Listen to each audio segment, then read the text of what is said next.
the darkness fades into new beginnings as we lift our eyes to a hope beyond. All creation waits with an expectation to declare the reign of the Lord our God.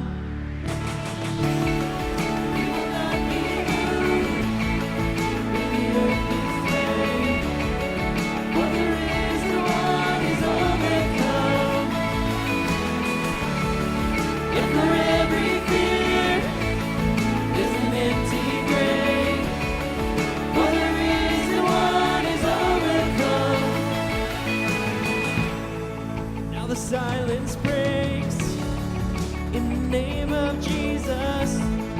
As the heavens cry, let the earth respond. All creation shouts with a voice of triumph to declare the reign of the Lord our God. Oh, we will not be moved when the earth gives way.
had surrendered to the mighty cross of Jesus Christ, the earth would shake beneath the weight of darkened skies.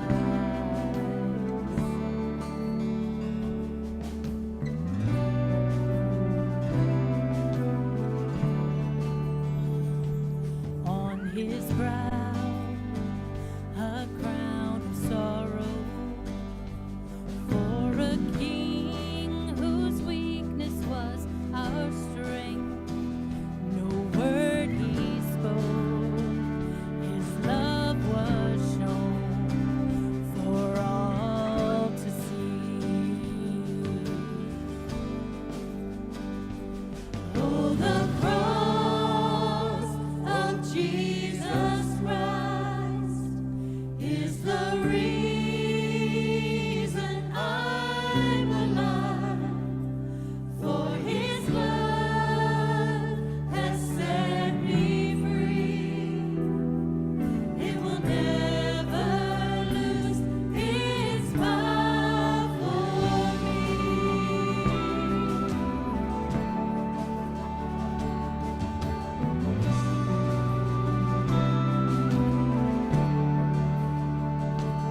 Now the dawn of resurrection was the night as hope prevails to shine. Salvation waits our chains to break, and we arise. Oh, the cross of Jesus Christ is the reason I'm alive, for his blood has set me free. It will never lose its power for me.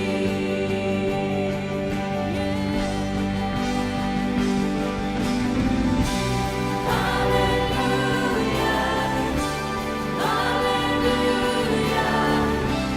Christ my victory. Hallelujah, hallelujah, it is won for me. Hallelujah, hallelujah, Christ my victory. Hallelujah, hallelujah, it is won for me.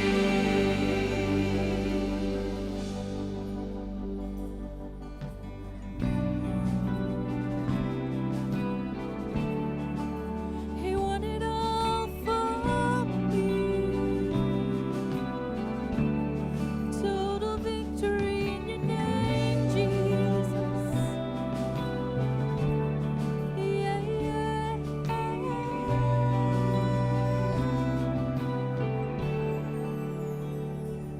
On the day he comes in glory to reveal the fullness of his reign, our hearts will bow before the sound of Jesus' name. Oh, the cross of Jesus Christ is the reason I'm alive.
my victory.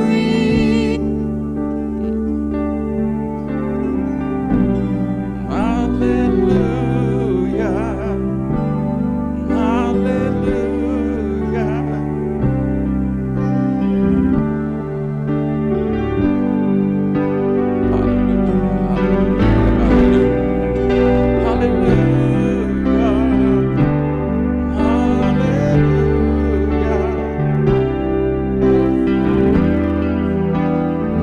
My victory. Hallelujah. Hallelujah.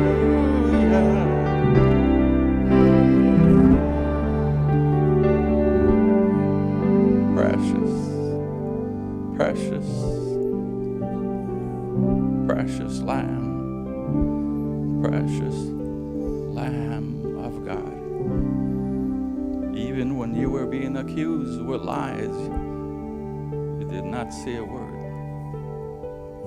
Even while you prayed that it would be taken away from you, you said, not your will, but the Father's will.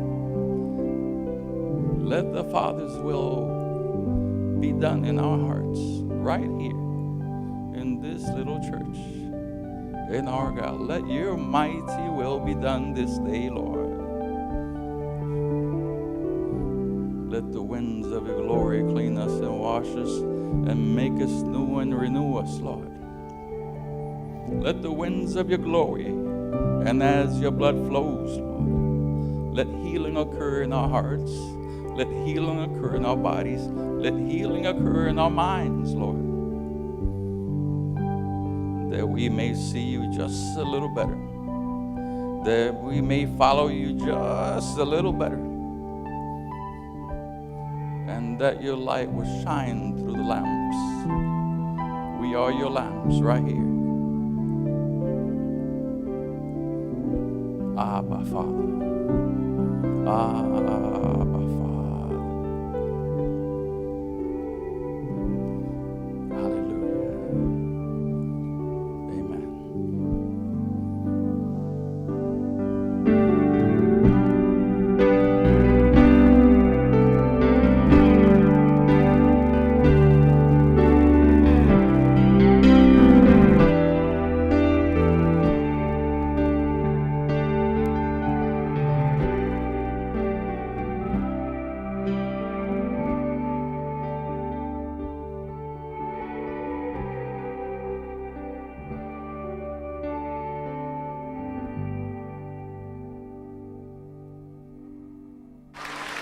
So I thought it would be great to do a Bible story about a Bible character from the Bible.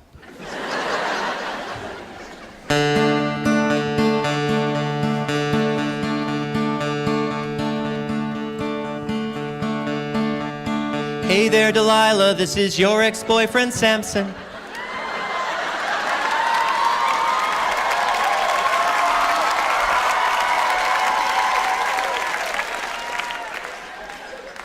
Inside voices. And I know you thought that lifting weights made me so buff and handsome. You were wrong. It's 'cause I let my hair grow long. That makes me strong. Hey there, Delilah, you came in while I was sleeping, and I couldn't feel you cutting, and I didn't hear you creeping out the door. You left my hair piled on the floor while I just snored. Oh, what you did to me, oh, while I was asleep. Oh, I'm a Nazarene, oh, but you shaved me clean. Delilah, you're so mean. I killed a lion big and mean and slaughtered many Philistines, all with a donkey's jawbone, that's no lie. But now I'm chained up to the wall and I can't cry no tears at all because they came and gouged out both my eyes.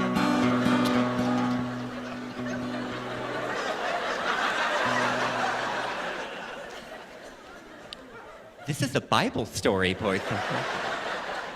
I'm not making this up. Why'd you grab your clipping shears and shave my head like Britney Spears? And now I'm standing here in total shame. You're to blame. People, that's stinking genius. What's wrong with you? Come on!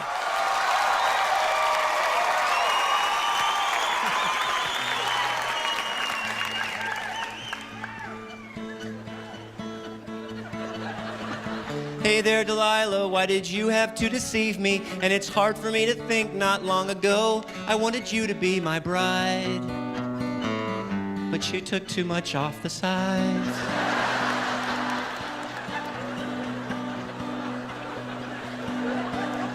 There we go. Hey there, Delilah, when you die, just tell the devil I said hi.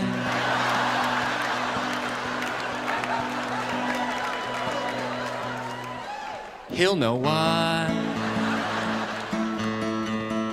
Oh, it's what you did to me. Oh, now I'm up a creek.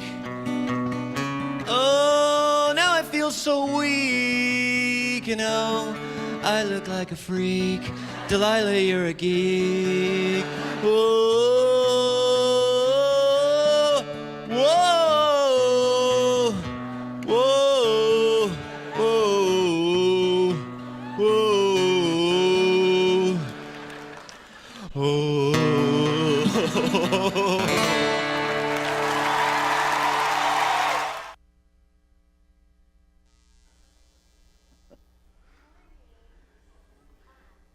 I want to let everybody know we're having a ladies' night this Friday at 7, and we would love for you guys to come and hang out with us, and we're going to have a great time. If you're interested, which I hope all of you are, go to the hub out there, and you can sign up if you need childcare. There's a spot that you can put that in, and we will do our best to accommodate you, so we hope we see you guys Friday. Thank you, Brooke. I'd like to say welcome to all of our guests today. I'd like to say welcome home. We're so glad you're here. And if you take just a moment to fill out one of our response cards so we can know who you are, we'd appreciate that so much. Thank you for being here. Make yourself right at home. We're going to receive our offering now. The way we do it here, ushers will be in the front. Some will be in the back. If you're giving today, you can come with your gift and drop it in the bucket. They have a gift for you, whether you're giving or not, free candy. So please come and get that. It's your giving that makes all of our ministry here at Argyle possible as we support mission work right here in our own community and also around the world. So thank you so much for your faithfulness. We're going to play some music, give you a chance to hang out a little bit. God bless you. The whispers of some quiet conversation. She's coming in 12:30 flight. The moonlit wings reflect the stars that guide me towards salvation. Yeah. I stopped an old man along the way, hoping to find some old forgotten words or ancient melodies. He turned to me as if to say, hurry boy, it's waiting there for you. It's gonna take a lot to drag me away from you. There's nothing that 100 men or more could ever do. I bless the rains down in Africa. Gonna take some time to do the things we never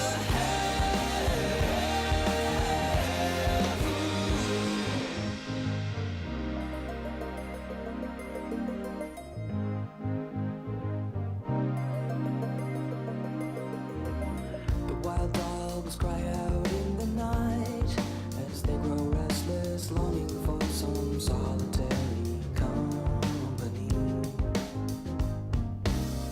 I know that I must do what's right, sure as Kilimanjaro rises like Olympus above the Serengeti. I seek to cure what's deep inside, frightened of this thing that I've become.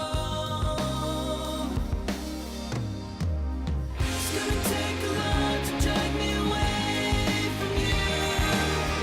There's nothing that 100 men or more could ever do. I bless the rain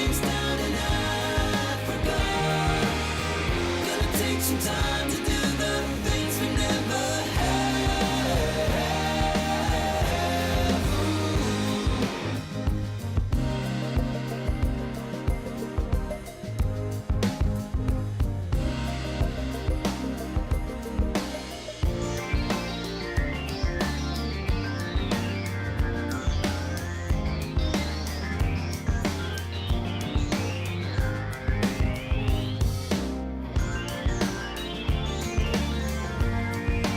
Hurry, boy, she's waiting there for you. It's gonna take a lot to drag me away from you. There's nothing that 100 men or more could ever do. I bless the rains down in Africa. I bless the rains down in Africa. I bless the rains down in Africa. I bless the rains down in Africa. I bless the rains down in Africa. Gonna take some time to do the things we never have.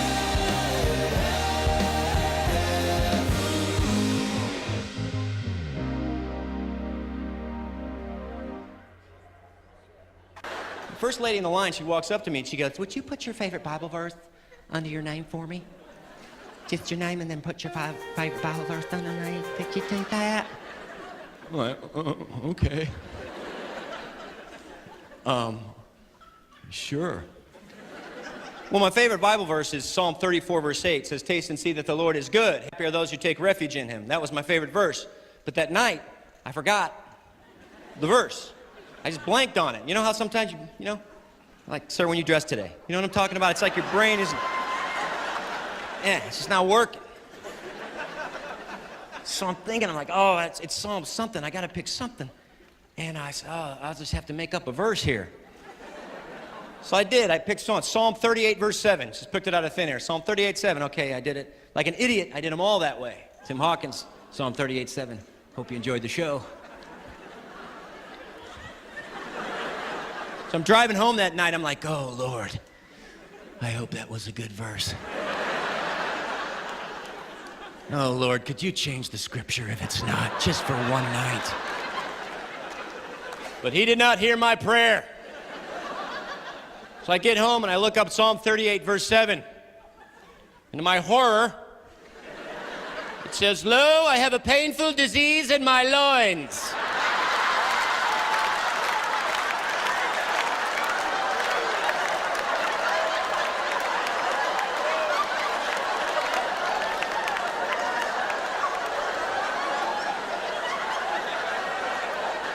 And I signed it 100 times and sent it out in my own little mission field. Go! Take the word! Don't forget my loin problem! Build schools and hospitals! Don't forget my loin disease!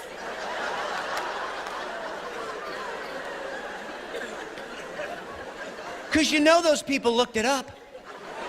You know they did. They probably made a big deal out of it. Come on here, sit down, kids, sit down. We're gonna read this first. Turn the TV off. Get over here. Here it is, Psalm 38, 7. Shh. It says life first. Shh. It says, "Lo, I have a painful disease."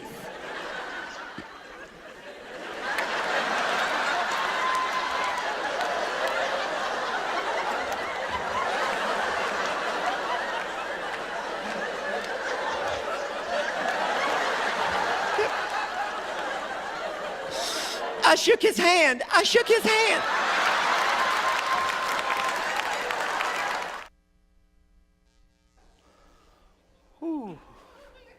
Well, good morning.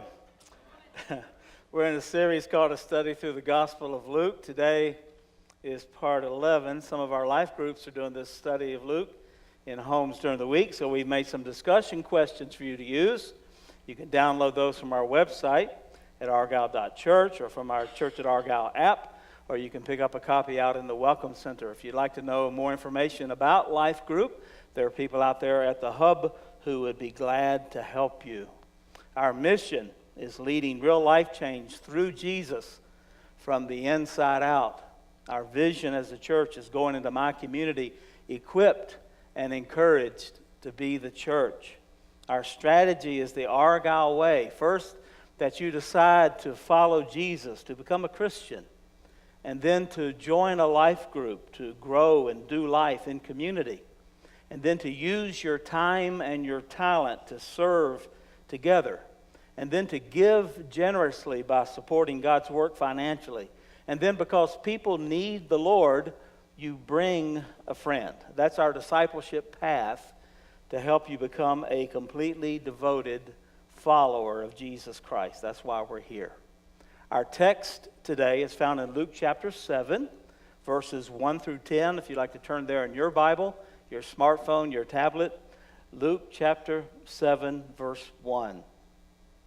When he had concluded saying all this to the people who were listening, he entered Capernaum.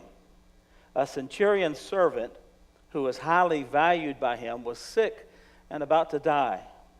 When the centurion heard about Jesus, he sent some Jewish elders to him, requesting him to come and save the life of his servant. When they reached Jesus, they pleaded with him earnestly, saying, "He is worthy for you to grant this, because he loves our nation and has built us a synagogue." Jesus went with them. And when he was not far from the house, the centurion sent friends to tell him, "Lord, don't trouble yourself, since I am not worthy to have you come under my roof. That is why I didn't even consider myself worthy to come to you. But say the word, and my servant will be healed. For I too am a man placed under authority, having soldiers under my command. I say to this one, 'Go,' and he goes. And I say to another, 'Come,' and he comes. And to my servant, 'Do this,' and he does it."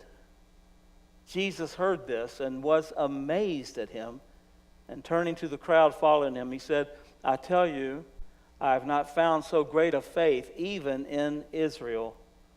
When those who had been sent returned to the house, they found the servant in good health. Wow, what an incredible story. Jesus Christ is the most amazing person who has ever lived in the history of the world. All through the Bible, the words that Jesus said, the things that he did, blew people away. Jesus constantly amazed everyone. After people heard Jesus' sermon on the Mount, Matthew 7:28, when Jesus had finished saying these things, the crowds were amazed at his teaching. When Jesus calmed the sea, this was the disciples' reaction in Matthew 8:27. The men were amazed. After Jesus healed the paralyzed man in Matthew 9, verse 8, when the crowd saw this, they were filled with awe. Jesus cursed the fig tree, and it withered. Matthew 21, verse 20. When the disciples saw this, they were amazed. When Jesus was talking with the woman at the well in John chapter 4, verse 27, just then his disciples arrived, and they were amazed. When the Jewish people listened to Jesus teach in John chapter 7, verse 15, then the Jews were amazed. After Jesus healed the man who could not speak in Matthew 9:33, the man who had been mute spoke, and the crowds were amazed, saying, "Nothing like this has ever been seen in Israel." When the Pharisees were trying to trick Jesus in Matthew 22, when they heard this, they were amazed. At Jesus' trial, even the government officials were amazed in Matthew 27, verse 14. But Jesus made no reply, not even a single charge, to the great amazement of the governor. And even when Jesus was just a child, people were amazed. In Luke chapter 2, verse 33, Jesus' father and mother were amazed at what was said about him. It seemed that Jesus amazed someone almost every day. But what does it take to amaze Jesus? And for us to fully appreciate this story about the Roman centurion, we need to know that only 2 times in Scripture is it recorded that Jesus was amazed. And only 1 time was he amazed over something good. Once when Jesus preached in his hometown of Nazareth, the people did not respect him and questioned his authority. After all, they knew who he was and where he had come from. They knew his parents. They knew his brothers and sisters. So who did Jesus think he was telling them all of this stuff? In Mark chapter 6 and verse 2, what is this wisdom that has been given to him? And how are these miracles performed by his hands? Isn't this the carpenter, the son of Mary, and the brother of James and Joseph and Judas and Simon? And aren't his sisters here with us? So they were offended by him. And Jesus said to them, a prophet is not without honor except in his hometown, among his relatives, and in his household. He was not able to do a miracle there except he laid hands on a few sick people and healed them. And this was Jesus' response to them in verse 6. And he was amazed at their unbelief. This was the first time that Jesus was amazed. And it was not a good thing because he was amazed at their lack of faith. But his amazement with the Roman centurion was the exact opposite. In Luke chapter 7, verse 9, Jesus heard this and was amazed at him. And turning to the crowd following him, he said, I tell you, I have not found so great a faith even in Israel. So what is it about faith or the absence of faith that caused Jesus to be amazed in these 2 stories? And the answer can be found by answering the question that is asked in both of these stories. Who is Jesus? Is he the Lord of Lords? Is he the King of Kings? Is he the Son of God? Or is he just another prophet? Is he just another religious leader? The people of Nazareth did not accept his authority, but the Roman centurion did. The people of Nazareth questioned who he was. The Roman centurion trusted in him by faith.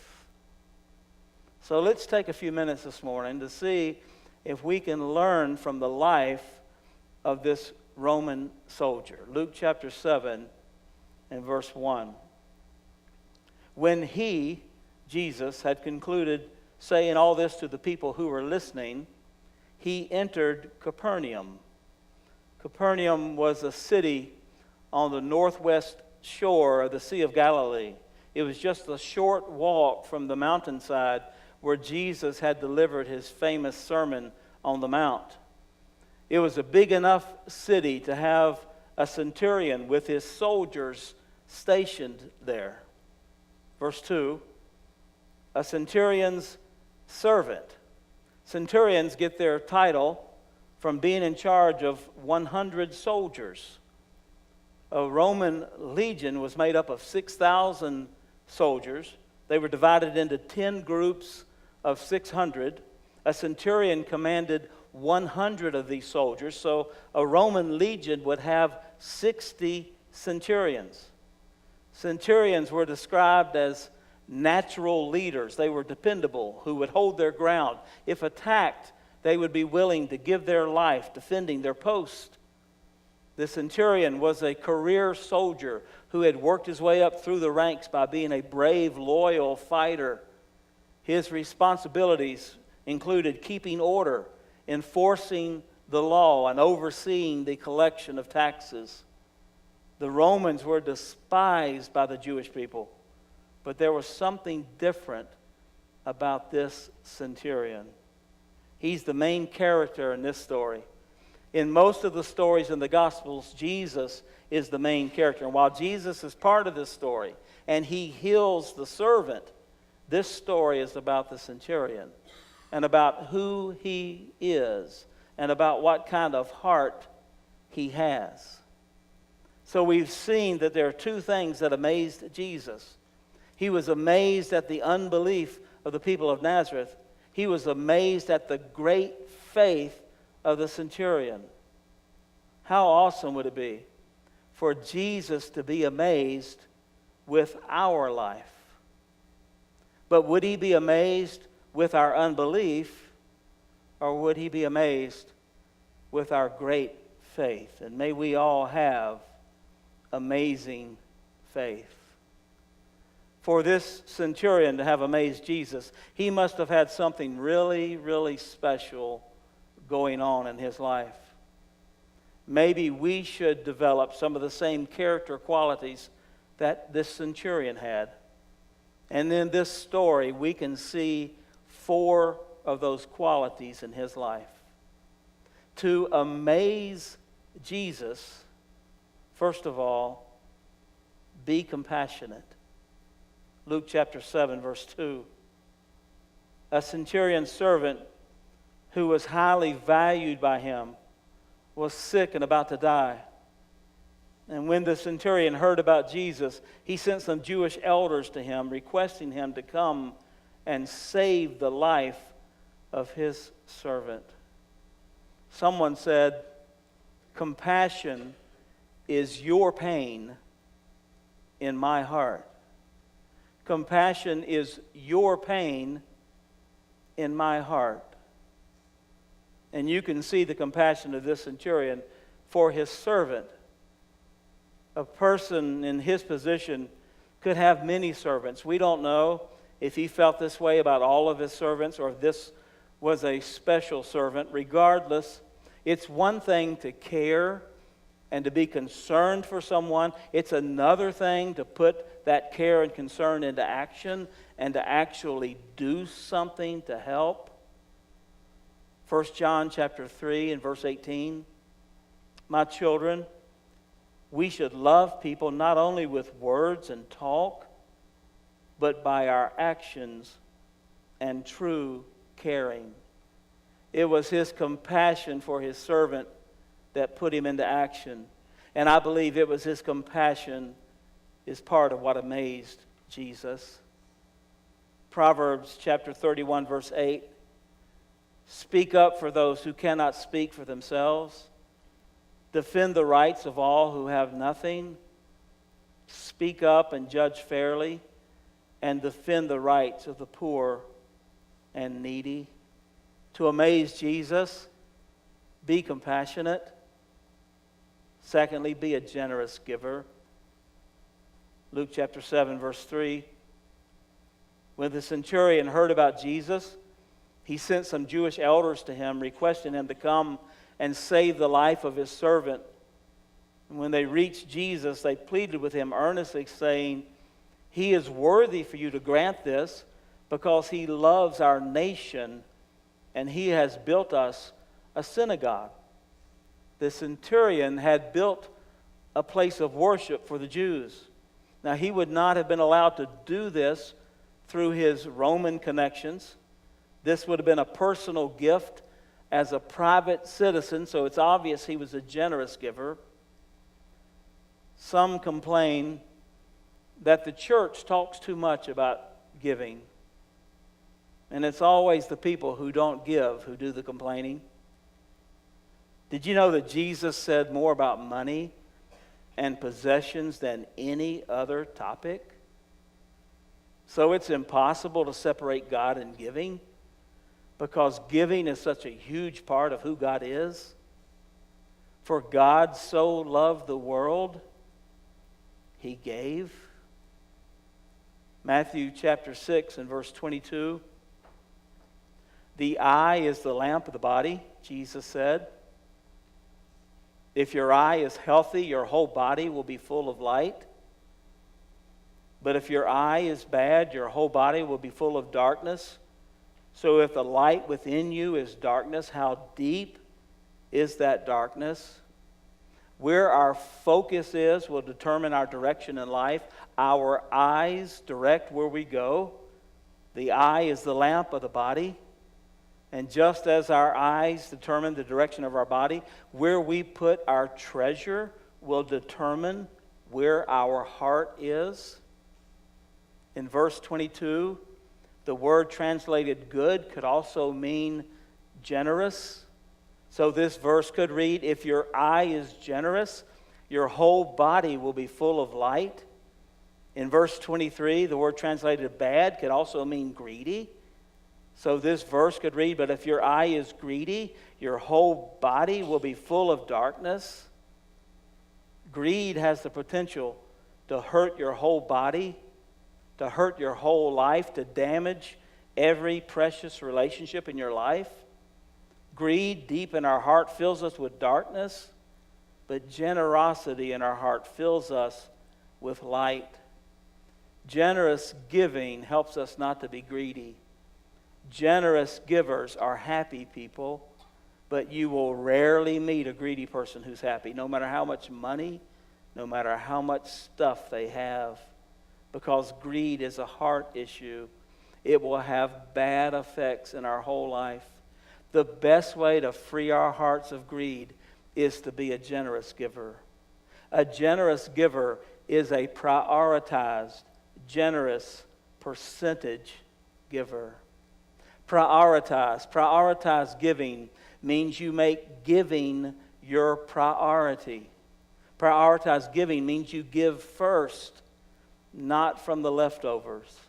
You give first and then you live on the rest. You give on a schedule. You give weekly or every other week or monthly. Generous giving. Generous giving should affect your lifestyle. It should cost you something when you give. It's sacrificial giving. It means you sacrifice something to be able to give. Percentage giving means you pray about a percentage of your income to give, not just random amounts. 10% is a good place to start. But here's the deal about giving. It's not about guilt trips. It's not about pressure. 2 Corinthians chapter 9, verse 7, each person should do as he has decided in his heart, not reluctantly or out of compulsion, since God loves a cheerful giver. Luke chapter 6 and verse 38, Jesus said, give and you will receive. You will be given much.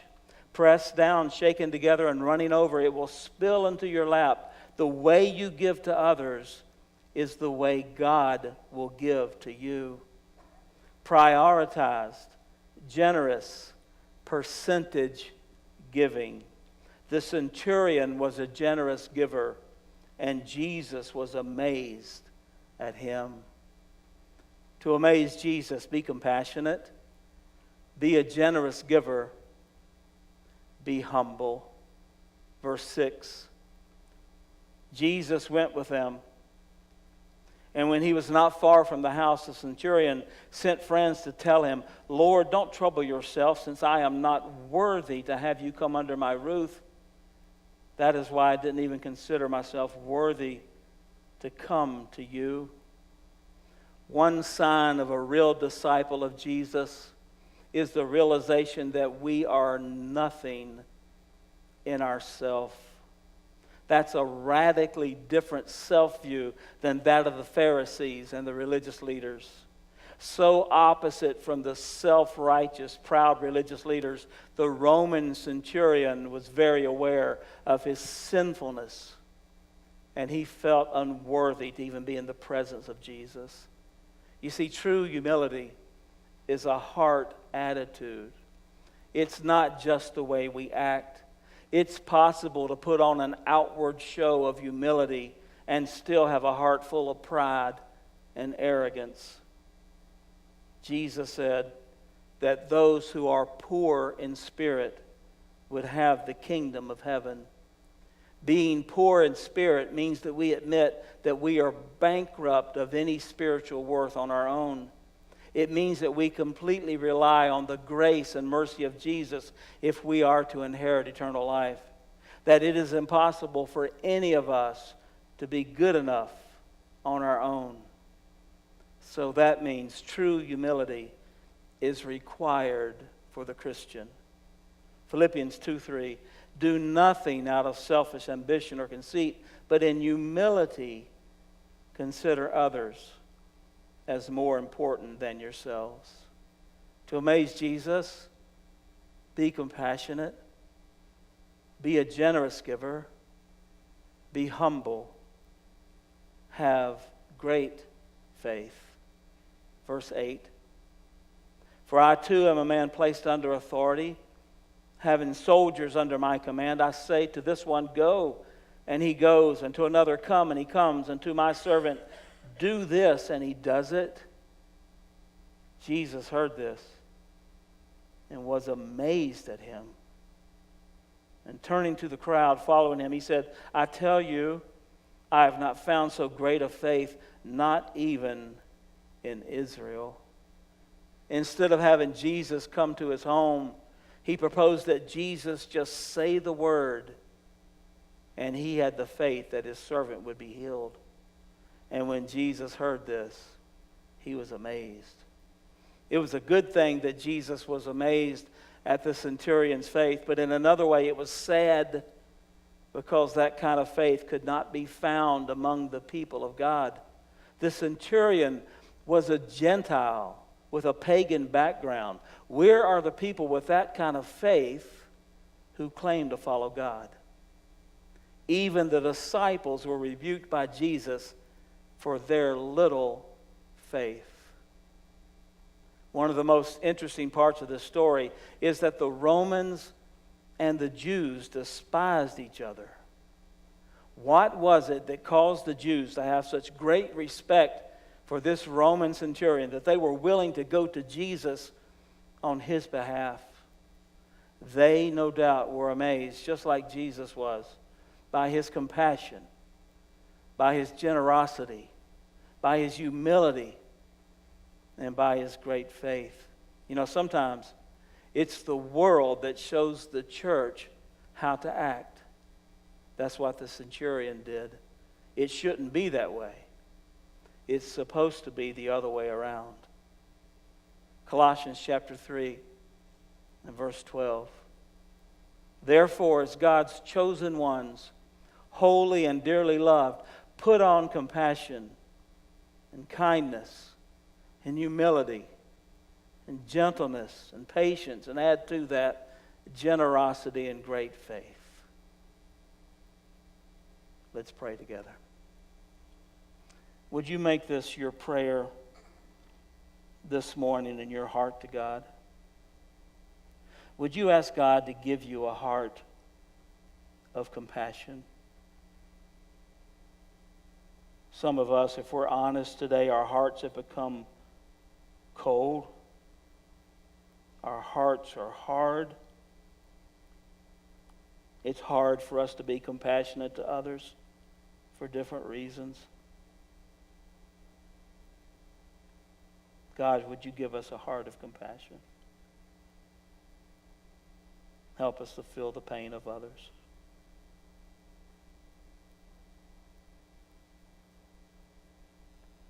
Ask God to make you a generous giver. It's generous giving that roots the greed out of our heart.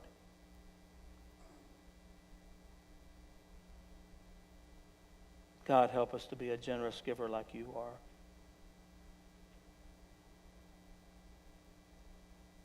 Would you pray this morning and ask God to help you in humility to consider others as more important than you?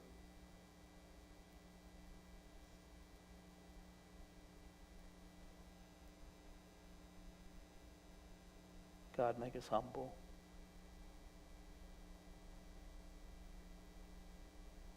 This morning, would you ask God to grow in you amazing faith?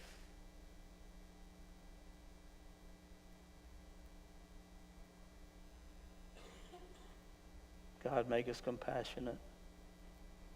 Make us generous givers. In humility, help us to consider others as more important than us. God, grow in us amazing faith. May we, like the centurion, be amazing to you. We ask this in the name of Jesus. Amen. Amen. God bless you. Thank you for being here. Our prayer team is here to pray with you if you need prayer before you go. We love you. God bless you. Have a wonderful week.